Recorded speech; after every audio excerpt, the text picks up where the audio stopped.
Hey guys, and welcome back to another episode of Federico Talks Watches. Today, I'm once again going to answer some of your questions, such as Omega or Rolex? What is the best one watch collection?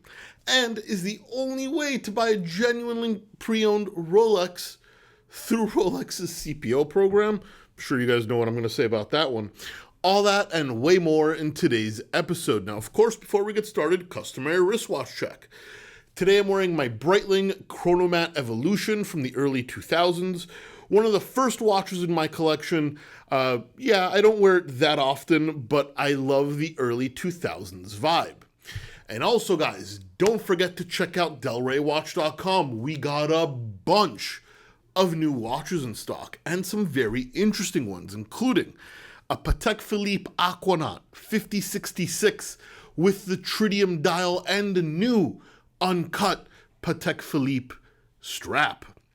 We got the Omega Seamaster World Timer, one of the hottest releases from a couple of years ago, and one of the best World Timers for the price on the market, and a Mad Edition in red made by MB&F, completely unworn, and of course all these are the cheapest ones in the country in their condition. Not to mention a ton of other really cool stuff. Go check out DelrayWatch.com, the best place for a watch geek to buy a watch. Link in the description below. Anyway, guys, you know how it goes. These are the questions you ask me on my Instagram account at Federico Talks Watches. Few times a month, a Q&A picture pops up. When you see that picture, feel free to ask your question. When I get enough questions, I take the picture down. Please do not DM me. I do not check them. But we will start in no particular order with Still a Lazy. And he says, hey Fed, do you think the hype limited edition release is over? For example, the Hodinkee releases, they don't sell out anymore. Does anybody still care at this point? Did the watch community move on? Interesting question.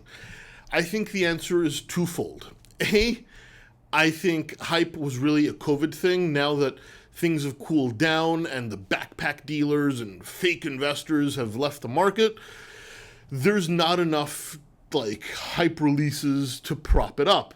And also it might say something about Hodinkee that people don't buy their limited editions anymore. Is Hodinkee on the decline? But I think mainly it's just the fact that the market is normalized. A lot of people that had no business buying watches and only were there to flip, they're gone. Hopefully they didn't get hurt too badly, and now we're back to the watch lovers. Maximilian Theodore 1. Hey Fed, which watch would you choose for a one watch collection? A Rolex Explorer 40 or an Omega S&P 300? This is a very interesting question, and my answer might surprise you. While I think the Omega S&P 300 is a better value for money, and I love it, I would get it in my collection probably before the Explorer 40, your question was about a one-watch collection. In that case, I would go with the Rolex Explorer 40 for multiple reasons. A, it's more versatile. The Seamaster is a diver. While it can be worn in most occasions, I am someone that likes to kind of follow protocol and tradition. So I think the bezel-less Explorer 40 is easier to dress up and can still be dressed down, a little bit more versatile.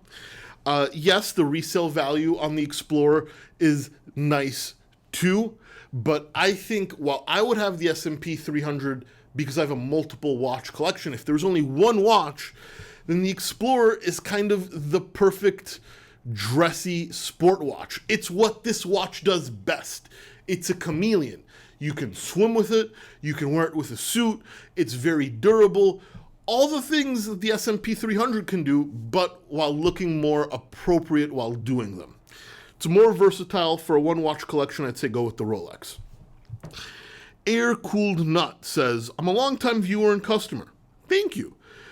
Do you think... Well, excuse me, I misread that. He says, does Delray Watch have a wait/request list? Thank you. Interesting question. This is a feature we're hoping to implement as we grow.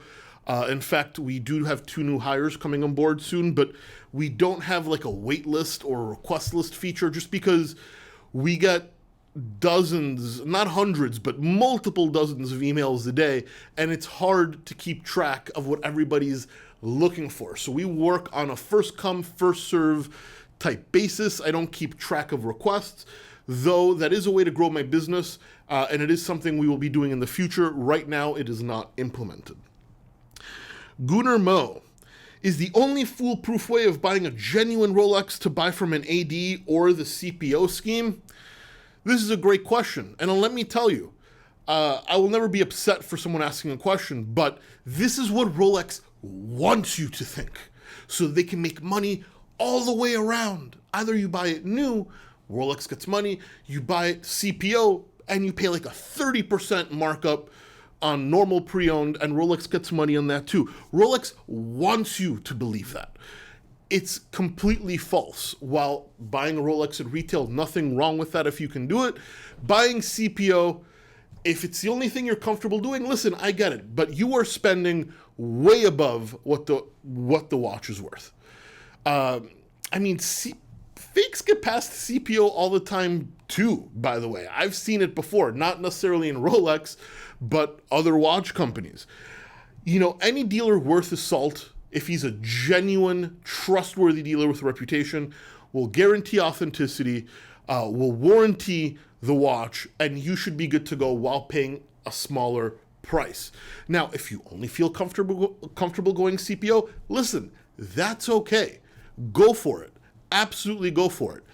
But you better know you're paying a hefty markup for that service. And it's entirely unnecessary unless you're doing it for your own mental anxiety reasons. But no, that's what Rolex wants you to think, that you have to buy from an AD and you have to buy CPO or everything else is suspect. Absolute bullshit, in my opinion. Fran Esposto says, hey Fed, how often do you find that watch enthusiasts are also car enthusiasts? I myself am both, like you, and am curious on your findings. Hey Fran, I actually think it's very common.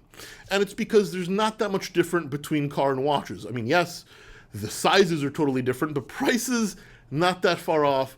Both are mechanical objects, and both tend to attract the same type of enthusiasts. Now, while not every car enthusiast is a watch enthusiast, a lot of watch enthusiasts are car enthusiasts. Of course, there are exceptions. However, I've had a lot of conversations at boutiques or at watch events that have revolved around cars. They're beautiful mechanical works of art, and I've noticed that there's a big overlapping population of enthusiasts. Anyway, guys, that is it for today. If you enjoyed this video, please give it a thumbs up. Really does help. Don't forget to subscribe so you don't miss any more content. And of course, I will catch you guys in the next one. Take care.